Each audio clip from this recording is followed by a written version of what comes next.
আমরা শুরুতেই কিছু বরফের টুকরা নিয়ে নেব। বরফের টুকরাগুলোকে একটা একটা করে গ্লাসের মধ্যে দিয়ে দিব।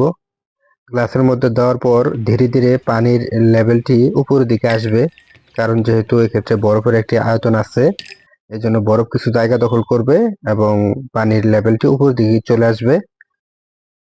তারপর আমরা সবকটি বরফকে এভাবে গলতে দিব। একটি কলম দিয়ে যদি আমরা চিহ্নিত করে রাখি যে পানির লেভেলটি কোথায় আছে, তারপর দেখব যে বরফটুকু যখন গলে যাবে, গলে যাওয়ার পর এই পানির লেভেলটি কিন্তু নিচের দিকে চলে আসবে।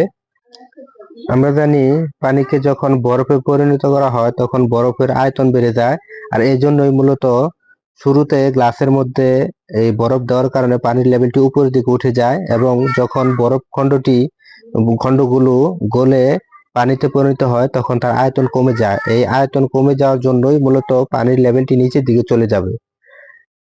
এখন বরফগুলো গলে যাওয়ার পর আমরা দেখতে পাচ্ছি যে পানির লেভেলটি নিচের দিকে চলে গিয়েছে, তার মানে আয়তন কমে গেছে।